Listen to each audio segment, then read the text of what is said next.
game. And right from the get-go, Lifecoach is going to be our top player, and FeelsGoodMan. Right now feels really bad as Venomancer gets absolutely sniped on the flop. Yeah, and if we want to just go into some of Veno's passive ability, if you mouse over that there, Venomous Nature, that's going to summon a Plague Ward into Venomancer's lane each deployment phase. So since Veno is going to die, he's not going to be able to do that, but that Veno Plague Ward is going to be a 1/3 unit that does 2 piercing damage to any of its neighbors. Yeah, hopefully throughout the game, Veno will survive, and we'll just actually see the Plague Ward in action. So you can see that I pulled up the ability to look at both players' deck. So anytime that you guys want to look at any card, just let me know, and I'll hover over them and give you guys the ability to see them. Yeah, now that we're in our first game, I think it'd be good to zoom out too to show everyone the board. As you can see, 3 lanes, and these are the flop heroes that both our players have chosen. So is this Janata right? Gonna proc. Here we go. This 50%. is Oh, there it is. That's a proc, and that's going to be the easy track that's going to get casted. Plus 10 bounty. So, like I said, it's not uncommon for a bounty hunter deck to end with an absurd amount of gold at end turn 1. So when he gets the kill, Lifecoach will have 20 gold. Look at that. That's gold a just lot of gold. Yep, that's almost enough already to buy that Horn of the Alpha. And this is the shopping phase now. We're currently seeing FeelsGoodMan's perspective of the shop. Yep. But Lifecoach is also seeing his own version of the shop, and he's looking for buying those early items that he put into his deck, and then hopefully getting that Horn of Alpha out early. Yeah, so at 20 gold, I think it's a very interesting decision whether you spend a majority of that money or you just spend very few of it and just save for that Horn. Save for the Horn. The Horn is the win condition of the deck, so we'll see what Lifecoach ends up doing. FeelsGoodMan is now in the hero deployment stage, and you can see Lifecoach is choosing to put his Magnus in the mid lane, and FeelsGoodMan wants to put that Prellex in the first lane. This is a very risky Prellex Very deployment. risky Prellex. 50-50 into Mazzy with no answer, and there it is right into rough. Mazzy. Not Well, lucky. I mean, you couldn't put it in the last lane either, right, for FeelsGoodMan, because that would have been a 100% bounty kill as well. So it's a tough situation here for FeelsGoodMan, and that's, I think, kind of what you were getting at, Swim, earlier. The heroes are just super weak. Yes. And if you fall behind like this, you're in trouble. Yeah, and I mean, Prellex and Venomancer are ridiculously strong if they don't get killed, but they provide no value if they just die over and over again, and that looks like it's gearing up to kind of be the pace of this game. Okay. Lifecoach already has 26 gold, which is enough for him to buy a Horn of the Alpha if he sees it in his shop the next turn. He has the other track here as well. Oh, this is looking really bad here. So it feels bad, man. Yeah, it feels bad, man. All right, here comes the track. Now, with the Aghanim Sanctum, which basically will refresh your 4 mana here, you could technically cast 2 spells. You could go Tyler Estate, which now shrinks one of Lifecoach's mana, and then now refreshes to cast a different spell. Let's see if there's any good gank targets. Not particularly, right? So maybe you could cast a Slay. This is not looking like a powerful turn for FeelsGoodMan. No. Although it would be great to go into that improvement a little bit too. Where did that come from? That came from the first lane when there was Prellex there. Prellex, a blue hero, so you cast blue improvements, but you don't have to cast in the same lane they're in. You could kind of play it downstream as a keyword, as we call it. So he played it downstream, and now he will gank. So takes out the bounty in the last lane, but gank is a cross lane card. So Sorla's going to die anyways to the Magnus, so he figures he may as well take down a hero. Yeah, it's really noteworthy. When you kill a hero before it has the opportunity to react, either with initiative or from an earlier lane, you lock him out of the mana. Like, Lifecoach cannot spend this 4 mana because he has no heroes there. Yeah. Well, he could spend his 43 gold. Let me tell you that. He's got money. And look at that. He's already buying things. Is he going to find the Horn is the question. There he is. No, it's already there. It's there. It's there. And I wonder which lane he's going to actually throw it into. Ooh, I like this. You put the Darkseid in the first lane, which allows you to surge the Mazzy to wherever you need it to go. So. Yep, and Surge is Darkseer's active ability. If you see it on his card there, it's a 2-turn cooldown, so he's able to move that Mazzy to another lane, and then 2 turns later he can also move another unit. I think an interesting play here for Lifecoach is to equip that Horn of the Alpha onto Mazzy, activate it here, get a big beast, and then you surge it to a different lane. And then you could cast that Horn of the Alpha active again later on as well. So we'll see what he ends up doing. Our FeelsGoodMan does have Slay in hand. Okay. So once that Horn of the Alpha comes out, and let's talk about what Horn of the Alpha does, because I don't think we've even gone over that. Horn of the Alpha. So Horn of the Alpha, great card. 4 health to a equipped hero, but has an active where every 2 turns you can summon a Thunderhide pack, which is a 14/14 beefy beast. Yeah, with Siege. With Siege. Yeah.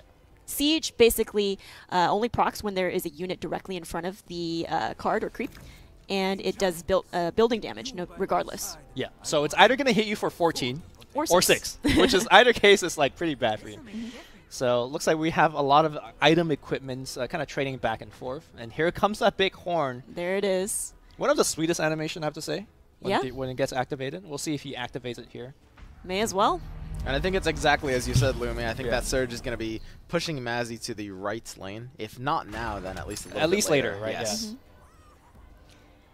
And you can see since the Thunderhide pack was blocked, he does that 6 siege damage instead and takes out that Satyr. Yeah.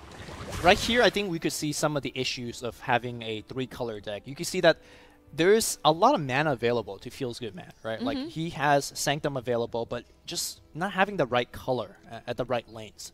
And this is a downfall of the 3-color deck if you're just not having the right heroes at the right time. And specifically the Black Splash as well. You mentioned Slay as a great counter to Thunderhide, and it is, but you only have 1 black hero, so you have only 1 lane to cast it on, which means that the Sorla will pretty much have to deploy left to counter the first Thunderhide, but Darkseer will just be able to move and play it on a different lane where it can't be answered. A good kind of saving grace here right now for FeelsGoodMan is that he's got an uncontested final lane with the Venomancer here. So we are going to see them Bananamancer wards. Bananas will start coming each turn as long as Veno's alive. Yeah. They're not actually called bananas, but we like to colloquially refer them to as bananas. We see the Skywrath active being floated there and deciding to save it for a later turn. Pretty interesting decision. Yeah. So right now, who would you say is winning each lane? Right now, Lifecoach is winning all 3 lanes. I think he's winning all 3 lanes. Well, with the surge ability in mind, right? Yeah, with the surge ability in mind, he will be flipping over to the right lane and winning that. Yeah. But at this point in time, FeelsGoodMan has control over the right lane. It's a very slow lane, though. Veno's a pretty low attack hero, and there's only creeps, which are coming in for that chip damage. So Lifecoach is not too worried about defending that. Yeah. So as Flash mentioned earlier, the Venomancer venomous nature summons Plague Wards. So this Plague Ward is now added to the deployment phase. And you can see the 2 random creeps that Lifecoach was mentioning earlier in our hot tips. Those are randomly deployed at the beginning of each round. So you can see they're going to the mid lane and the right lane in this case. And they randomly get put into those spaces there. What has been the life expectancy of FeelsGoodMan's hero? Because I feel like they just come on and One just turn. die. Well, Look at these These heroes. are amazing spawns for FeelsGoodMan, though, because the Slay is committed to the Thunderhide pack, which means Prellex will actually be surviving here. Yes. For now. And he has initiative, which means he goes first. So Lifecoach won't be able to react even though he sees a black hero here, and he's able to see that FeelsGoodMan has 2 Slays. Right. So it seems like a very kind of self-explanatory slay. You just do it, but he might be thinking, "Oh, can I actually squeeze in a Salamanian's favor here, and then slay afterwards?"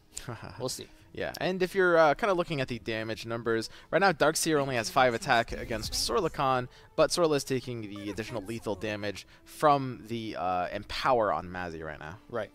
So I know we talked about earlier surging the Mazzy. I think you actually surge the Alpha. Now, obviously, we could see FeelsGoodMan's hand and be like, "Oh yeah, you surge him away." There it is. Even though Lifecoach doesn't know exactly what's in FeelsGoodMan's hand, he understands that there's only 1 black hero on the other side. So Slay could only be casted in this lane. So putting him in a different lane makes him absolutely safe. Yep. And of course, this Sorla is going to be disappearing from the board again, locking FeelsGoodMan out of Slay for 2 more turns. Oh, the tracks are coming down. Yep. I think Lifecoach is actually out of item on his item deck. He's going to be looking in the secret shop now. Yeah. You could track again. That's true. I won't be leaving the field anytime soon. Man, Lifecoach just has a completely dominating presence in this game. I mean, that's kind of what I said earlier about this deck, right? Either wins on turn 5, or it's going to win on like turn 10. Yeah. And this is the turn 5 draw. So, all right, double track. That's about 30 more gold coming in Lifecoach's way. Yeah, and he's not going to have anything to do with it either. He'll have to see something expensive in the secret shop. Yeah, maybe he'll find another Horn of the Alpha. Who knows? We do have Prellex staying alive at least for now. She does have that ability to summon a melee creep into her lane at each deployment phase. So earlier when we saw those 2 creeps going to the mid and right, she's also going to bring an extra creep to the pool. Yeah, the really cool thing I like about FeelsGoodMan's deck is that if you get that early snowball going, you could really run away with the game. Because your Venomancer summon these Plague Wards, your Prellex summons more melee creep, and you just kind of overwhelm your opponent. But the way that the flop has occurred, a lot of these blue heroes just straight up died. So that's really unfortunate.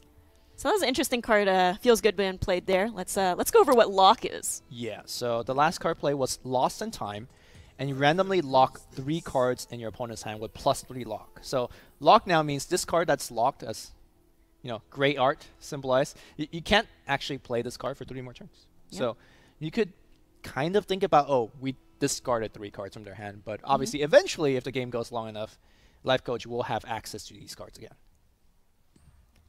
That's right, and looks like that Surge brought the Thunderhide Alpha over here to the mid lane and put it right 50-50 in front of the Skywrath. It had a chance to go in front of that 1/1 Veno ward instead, but Thunderhide Alpha looking pretty hungry, thirsty for blood today. Thunderhide takes no prisoner. He is, he's just killing stuff. Yeah. So earlier we saw Iron Shell being casted on a creep. So you don't actually have to, like some cards says modify a unit would retaliate instead of modify a hero. So you don't get a permanent effect because once that creep dies, it's just gone forever. Yep. But in that case, it traded for it actually was able to kill a creep. So a good use of Lifecoach's resources. Yeah, and going over that keyword too, modify means it's permanent. So you can see that creep in the mid lane still has an Iron Shell. Yeah. For example, until he dies. We saw a modification earlier on Mazzy. So this was modified with Empower, which gives it +3 attack and +3 cleave. And the importance of the keyword modify is that, let's say Mazzy dies, he goes to the fountain for 1 turn, and he'll come back with this ability still intact. So you're not kind of wasting your mana or card when you cast it on a hero. That's so right. The problem for FeelsGoodMan here is that that Horn of the Alpha is up again, which means another 14-14 Dino is slamming the board. And if you look in the upper left corner, you can see that the 3 heroes FeelsGoodMan has that died last turn are still in Fountain. Yeah. So he is 3 heroes short here. It's a 2v5. Okay, well, at least Prellex survives yet another turn. That's right. And she could generate even more with Bringer of the Faithful. Yeah, FeelsGoodMan is putting a lot of creeps in this lane, and on top of that with Prellex bringing an extra one here. He's hoping that he can at least chip in some damage, but that Thunderhide Alpha is going to be doing 6 siege each turn, even though it's blocked. Yeah. This game looks pretty bad for FeelsGoodMan, but honestly not nearly as bad as... Okay, well, now with your blue hero dying, then it's a different story. Yep. Because I was going to say, yes, FeelsGoodMan is losing this mid tower for sure, but he's also doing okay in the final lane. So there is a scenario where FeelsGoodMan maybe could contest the first lane and eventually eke out a win, but now with Prellex dying, it's looking really rough. Yeah, and FeelsGoodMan's hand right now is just not looking great for...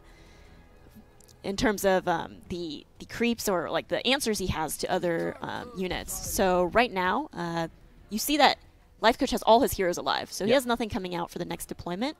But in the Fountain, FeelsGoodMan has 3 heroes coming back with those little check marks. That means he'll be able to choose which lanes those 3 heroes will go into. Yep, it looks like Lifecoach will take a hero back.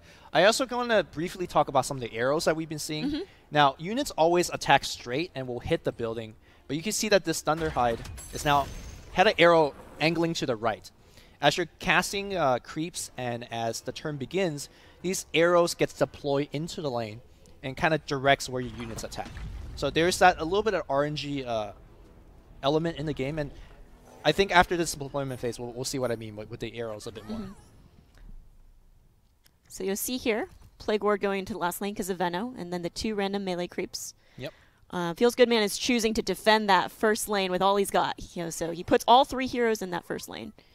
And Lifecoach also, since he TP'd his Magnus that previous turn, he gets to deploy it right away. Yep. So he brought it over from the mid lane and is now immediately able to put it in the first lane too to be another contender. Yep, you've pretty much got to fight for this left lane right now if you're FeelsGoodMan. I think this time you've learned your lesson. You're not going to be greedy with your Slay. You got to drop it. Turn 1 to kill the Thunderhide. Stop it from killing your Sorla and dealing siege damage to your tower. Yep. A pretty great draw here. Tower Barrage is going to be able to take down this tree, which deals 2 damage to each enemy. Also takes down this creep, and allows him to start, having some resemblance of offense. Because I think right now FeelsGoodMan is just looking to survive. Yep. But he needs to think about how he could win the game as well. Currently, his tower is taking 17 damage from everything on the board. Yeah.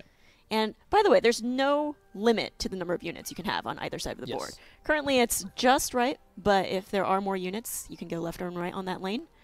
But yeah, FeelsGoodMan is thinking about what to do, and he's going to pass. Whoa. He passed. Not sure about that. Did he run out of time, perhaps? Oh, that could be it. He's just going to concede. Well, I think FeelsGoodMan could have fought the good fight and survived maybe a turn or two more, but it really wasn't. Go into it. Guess what? The same situation happened. You just came in and Venomancer. Oh my god. Oh, that was the entire of round 1, and it looks like two of FeelsGoodMan's heroes did. And there's 31 gold. 31 gold already from turn 1. You know, the Lifecoach didn't find the horn. horn. He did not find the horn. He did not find the horn. Okay. Yeah, these 2 creeps both going into the mid lane. Again, it's like randomly deployed. I was gonna say he needs to get a little lucky, and well, evidently, the luck was not here, as all of his heroes just died. Yeah, and Lifecoach currently has his turn deploy, which is Magnus, and he's thinking about where he wants to put that. So let's talk about a little about hero deployment. Yes. Right. So as you're looking at your lanes, you kind of want to have the optionality to be able to play cards in every lane, ideally, right? So here, you can also see the arrows. I wanted to get into those quickly as well. So you can see those arrows that are getting deployed. Those randomly go into the spaces as well, and it's a 25% chance for either directional arrow, left or right. Left or right is 25, and then going straight is 50%. So you can see, unfortunately for Enchantress, or maybe fortunately, she's going to be soaking up some of Mazzy's damage. Yep. I think you're pretty happy to see that. Tanking the tower damage with Enchantress that like just regens due to her own passive is something that you're pretty much fine with, unless of course a bounty hunter spawns into her next turn.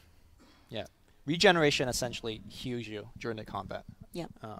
So normally she should be taking 8 damage, but you can see that this kind of preview of the combat shows that she's only taking 6 because she has 2 regeneration, kind of soaking up that 2 damage, as it were. Yep, and you can see any unit that is going to die is going to have that big X with the skull on it. Currently has it for Enchantress, signifying in the next turn, if Mazzy were to hit again in this direction, she would be dead. Yeah, and despite losing 2 track kills overall in round 1, FeelsGoodMan has a good 2-turn combo here. We've got the Soul Venom coming in here, and then next turn from left, he can actually cast Verdant Refuge from his Enchantress forward onto the mid lane on all these Plague Wards, which will be pretty good giving them armor. Yeah, I definitely believe that FeelsGoodMan's deck is very powerful once it gets rolling. But unfortunately, all of these blue heroes that need to get things rolling are just straight up dying. Empower was cast to get +3 cleave. So what cleave does is that it allows you to kind of spread 3 damage to units left or right of Magnus. But FeelsGoodMan was able to save it by casting the Traveler's Cloak. Yep, and we're seeing in this last lane again, if you see Bounty's passive ability, that's going to be a 50% chance to give the +4 attack. His base attack is 7. Right. And so he's going to be hitting that tower now for a sizable 11 damage. The convenience store creep. Right. Yeah, convenience store hero. So interesting choice here for Lifecoach just to kind of trade here. Normally that's not a good trade, but I guess he wants to protect Bounty Hunter's health. Yep, and we're looking at the shop now for FeelsGoodMan. He doesn't have any gold. As you can see at the bottom right and the top right, that's the gold amount for each player. Yeah. Lifecoach critically short 2 gold for that Horn of the Alpha, Magical 25. And the blue deck in general, very bad at making gold. Yes. So until it gets like 7 mana, then it could start casting some of the big AoE spells. But I think this game's already going a lot better for FeelsGoodMan compared to the last game. I mean, we don't see a horn right now. I mean, so. that horn is really what Lifecoach's deck is all about. He needs to make up that little bit of extra gold, and then he needs to buy items until he sees his horn. Right. Ooh, FeelsGoodMan is going to abandon the right lane. I got to say, I do kind of like this. He kind of needs to be able to give up something. Ooh. Okay. Swapping some heroes around, still thinking about the deploy. Making sure.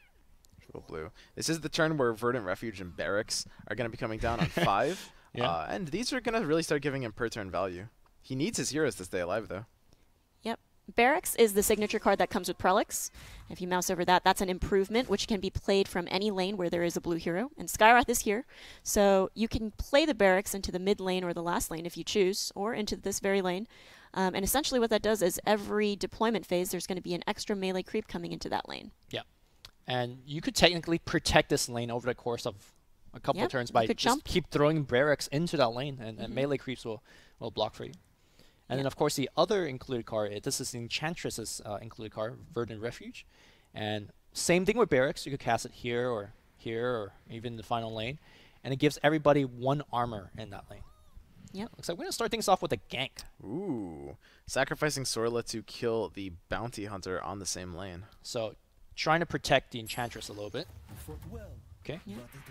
Generally, using gank and trading 1 for 1 is a pretty weak play because you're just looking to survive. You're not really getting ahead. Yep. But maybe the grand plan is to keep Enchantress alive, which keeps the other stuff alive, which, you know.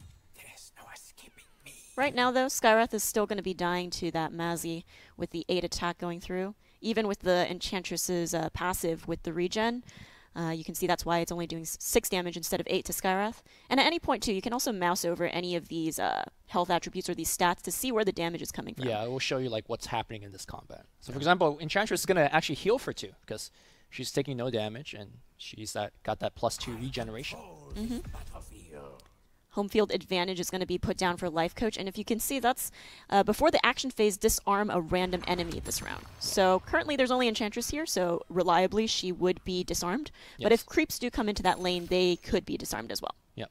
Also, we saw that before the action phase, these little bananas will deal 2 damage randomly in one of the 3 spots in front of it. But of course, there was only a single spot that was occupied, so it shot this guy for 2. Yep. And that's a common term used in Artifact as well for neighbors. Yep. Neighbors are simply the cards that are 3 directly in front of your card, essentially. Yep. So, for example, these 2 units are Magnus's enemy neighbors. Yep. This one too, if it was something there. Okay, so it looks like it's a pretty easy lane here for Lifecoach. He's going to commit the Uglati Vandal, which has a play effect, which basically means as you play it, it deals an effect. So this guy shoots for 4 as soon as he comes down. Yeah, and that lane is looking pretty lost for FeelsGoodMan. Found the horn. Found the horn. Big horn. We're going to see the 14-14. Also, what we're going to see is one of the best animations in the game before the action phase. So we'll drive full attention to that one. For the home field advantage. Home field advantage. And again, these arrows are coming out, so they randomly get placed into any of those slots. Yep. You can see that if there is no target for the arrow, it just defaults to straight. But in this case, you can see that Enchantress and Mazzy are having a battle in the first lane. So here's home field disarming a randomly chosen unit, and it's and Enchantress. It disarms Enchantress. And it just takes your sword and just runs away with it. Yep. And now she's disarmed. Disarmed means you can't attack. Yeah. You can still cast spells. You can see that the spells that you're able to cast in this lane are highlighted. Yeah, so you Verdant can Refuge. still cast that, but not able to do any damage to that Mazzy. I'm predicting a very angry beast that's going to land in front of this Enchantress. Yeah, that's going to be pretty nasty. Yep. And the way that the item works as well, right, is if there's an empty space, it's going to fill that empty space. Yeah. So it's reliably going to land in front of Enchantress right now. For creeps as well. For example, Horn of the Alpha, let's say if Lifecoach, he can't really summon it into an empty position like this one. Yep. Because you have to fill in an empty gap first before you can expand the board. That's right. All right. So putting a short sword on, but again, Enchantress is not doing damage, so that's not going to have much effect. Oof. Big beast coming down. Yep. To rub it in, that 6 siege damage is going to start piling on. Yeah, and again, same as last game, Lifecoach is going off in the left lane where he also has Darkseer Surge, so he has the flexibility. Sorla's going to come down again at, to try to slay. Of course, FeelsGoodMan could top deck the slay to be able to kind of play it on the horn, but Lifecoach has the response with just surging his dino away again. Yeah. So here we see the signature card of... Well, we're not going to see that this turn. Barracks coming into the first lane. There's currently 2 barracks. That means there's going to be 2 extra melee creeps coming in at the deployment phase. We'll point those out later too. Yep. This lane is looking pretty decent. The board's getting really wide, but Lifecoach does have one of the best answers in his deck, which is the Cleave from Magnus. You can see that even though there's nothing hitting this melee creep, the Cleave is allowing it to clear out some of the clutter, as it were. Yep. Cleave requires you to have a direct target in order to proc. Yep. So since Magnus was hitting one of those creeps there, he was also able to activate his Cleave that he got from Empower, which was the 3 extra damage that he did to the neighboring units. So as you can see, that lane, 3 extra creeps there because of the, or sorry, 2 extra for the barracks, but one of the 2 random creeps got deployed there as well. And FeelsGoodMan is just really looking to defend that first tower since that last lane is already popped. Now Lifecoach only needs to take 1 more tower of these 2 in order to win. Yeah, Barracks is actually a pretty powerful card if the game goes long enough, because you're essentially generating infinite value eventually, right? These guys giving you free creeps, but yeah, I don't think the game's gonna go that long. Ooh, and there is the Slay top deck. Okay. Yeah. So we have the same exact situation happening because we have initiative here on Lifecoach's end. He can play outside of Slay by surging the Dino away, just like he did last game. Yeah, surging it to the mid lane seems like a very reasonable choice, but maybe he's thinking about casting some of the other cards that are perhaps more important. We'll see. Yep, and that home field advantage happened to take out that, or disarm that 1 creep that was hitting the tower. Yeah, home field advantage very bad against when you have a really wide army, because creeps essentially will take that disarm more often than the hero taking the disarm. That's right, and still that 6 damage is coming through from the Thunderhide Alpha right now. So Lifecoach opting to draw a card first, and as you guys are kind of watching, each player alternate in between action. So now Lifecoach casts the Potion of Knowledge, where it lets him draw a card, and now the ability to Slay is going to come right down. And all of a sudden, the blocker blocking Sorla Khan is gone, and she is going to be able to hit the tower.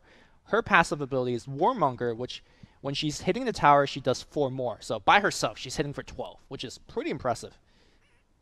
Yep, you always want to ideally get Sorla in front of a tower. Yeah.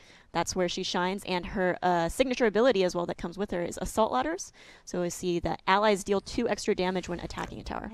And so Lifecoach is just going to go ahead and deny that, puts a creep in front of it. And this is what we were saying about chumping, right? Yeah. So now we have Sorla doing no damage and just killing a measly creep.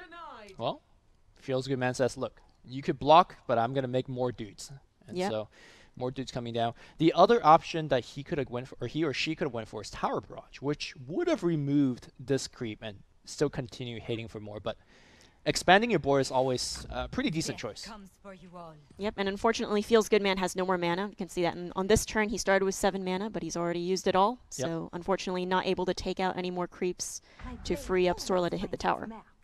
Assassin's Apprentice using its active ability, which allows it to curve its combat arrow into whatever it wants, targeting the Prellex, which will, of course, stop Prellex's passive from spawning a melee creep next turn. Yeah, and we're going to see that in action one more time here. A Sister of Veil also will change her arrow. Now, creeps normally cannot do this on their own, but these 2 creeps have the ability to, well, active ability to change the arrows here. Like true assassins. True assassins indeed, and, well, look at these 2 blue heroes. Going back to a very familiar territory, the Fountain. Yeah, at this point, FeelsGoodMan is just having a lot of heroes die. Yeah. And with only Enchantress coming out in the next turn, it's going to look pretty tough for him to defend this first lane where another alpha is coming down in the next turn. So just to kind of put things in context, you could normally cast this alpha for 8 mana. This just gets you for free, like every other turn. Well, that's 25 gold. Well, and then for free. Free, yeah. But, you don't have to draft and put this card in your deck and all that stuff. So, Heart of the Alpha is one of the real deal, as it were, for this game. Yep. And currently, Venno is going to be dying to that cleave. As you can see, Magnus is hitting that Venno ward in front of him. But he has 3 cleave, and Venno currently has just 1 armor point. And that's the middle stat, which I'm not sure, maybe we should cover that as well. Yeah, sure. The stats on all of these cards, right? As you can see, the left one is the attack. That middle one is armor. And so armor mitigates any incoming damage unless it's piercing. Yeah, so if you have 1 armor, then it blocks 1 damage. Yep. And this lane is just, where Lifecoach can just keep going, keep hitting that tower. As you can see, it's the exposed Ancient, so it started at 80 health. And if he chooses, he could win in that lane as well. Yeah, the idea of the Ancient is it kind of gives Lifecoach inevitability, right? Like, even if FeelsGoodMan can indefinitely stall mid and left, he will have to eventually win one of the lanes because that Bounty Hunter on Lifecoach's right lane is just plinking away at that Ancient every turn. Yeah, it will take a couple more turns before Bounty Hunter will eventually seal the deal. Yes. I think Lifecoach is still looking to win in the first couple of lanes here, especially the Horny Alpha active is now back. And are there going to be any slays drawn here for FeelsGoodMan? Because he needs slays to essentially stay alive. Yep. They won't escape me. So the home field advantage, just disarming that creep there. And what do we have in FeelsGoodMan's hand? Well, he can cast a Can Thunder cast his Hide. own. Yeah. And it will go face. Yes. Because there's no... I think he needs to start going face Okay. to have any chance of taking down a second tower. Or, sorry, his first tower. That second tower is at 20 health, but he's got a pretty wide lane there. But, yeah, he's got 8 mana. He could play the Thunder Hide. So at this point, for FeelsGoodMan to be able to win the game, he needs to be able to take both left and mid tower, since he's not really even playing for right. So he's got to deal, 25 more damage. Ooh, yeah. Yeah, so Tyler Estate Sensor comes down, and now that's active is, well, you have 1 less mana. So now we're locked out of playing Thunder Hide, which there's still some very good play in the hand of FeelsGoodMan. For example, he could play the Assault Ladder from this lane onto the middle lane and suddenly start pressuring the tower a little bit at least. Oh. Yep. Assault Obviously, ladders. you could also just kind of develop more creeps here as well. Okay, It's gonna go. Divine Intervention saves all of these creeps here. This makes them immune to damage, so you can see that they're all going to be staying alive. Yeah, I'm a big fan of this Divine Intervention. It really helps him put out a much bigger threat in the next lane. But Lifecoach only needs to deal 15 additional damage to this left tower to be able to win the game. It's important to take On top of that, everything has now got that modification of +3 health with the Rumusk Blessing. So now they're very tanky creeps and heroes. Just going to be very hard for FeelsGoodMan to kill. Lifecoach thinking about his play. He still has the Darkseer active up, which is what he used last time to move the dinosaur to a different lane. He's keeping enough cooldown for now, but he might be using this. He's considering it at this point, which of these heroes he might want to move to a different lane. It's such a nice feeling if you're in Lifecoach where you know that your opponent is completely out of mana, and then your opponent also doesn't have any heroes down the lane, so you're just free to do whatever the heck you want to do for the rest of the turn. Yeah. Lifecoach only needs to take this left tower from FeelsGoodMan, and FeelsGoodMan still needs to take both left and mid from Lifecoach. Right. Let's collect And like you said, the inevitability from Bounty Hunter is... It puts the game on a timer. Yeah. Yep. Last, the Ancient on the right is now at 46 health. Helm of the Dominator, That's very good answer if you have 19 gold, but he's got 3, so... Yeah. Helm of the Dominator would let him just take that Thunderhide Alpha from Lifecoach and have it on his side. That being said, the triple deployment is pretty strong. FeelsGoodMan is going to have to win mid lane, I think, this turn. Deploying 2 heroes left might be a bit of an overcommitment, because even if he can maybe kill the left tower at the same time, if he, if Lifecoach wins on the left side on that second turn, it will represent a tie. Yep. Yeah, draws Still are has- possible in this game. Just thinking about putting Venno mid. Okay. I do believe that FeelsGoodMan can take the middle tower if he commits an Assault Ladder. Yes. Yes. I think so. And that's what he's going to need to do. He definitely wants to take that this turn. You got the tower healths. I mean, FeelsGoodMan is down to 15, and that -6, you can see that Dino is just doing 6 every turn. It's unanswered. And this is actually the only lane that he can play that Assault Ladders from.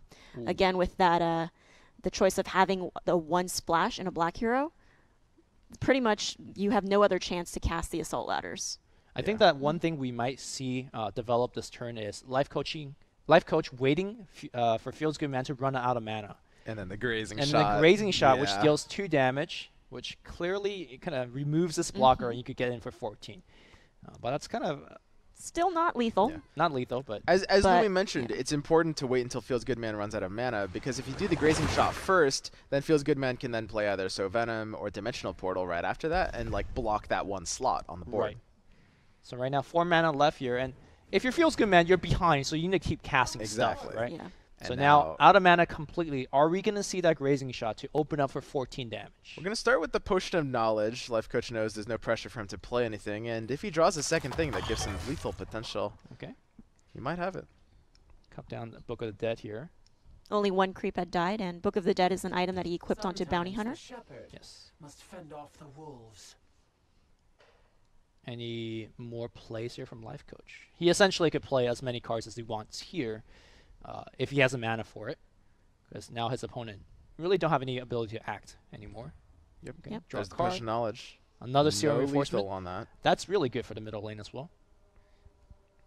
If you're in this position on Lifecoach, you're basically just playing very carefully. You want to play around your lose condition when you're kind of this far dominantly ahead. Yeah, exactly. So Lifecoach may just not really bother taking the grazing shot. He could do it if he wants to push 8 additional damage. But he might go for the Divine Intervention Yeah, instead. I like that a lot more as well. Kind of just protect your board. There's a lot of things on his side that's dying. Like, for example, Darkseer's dying, this creep is dying, these 2 things are dying. And Divine Intervention will protect all of that. But no, he's going to go for the much more aggressive play. 14 to the face, leaving FeelsGoodMan at 1. Immediately. Putting Steel and Reinforcements here, because he does know that FeelsGoodMan has to win 2 lanes, right? Yes. And that mid lane is probably potentially strongest right now, and FeelsGoodMan is going to go ahead and concede. Yeah, he sees where he's at in that game, Yeah. just like last one.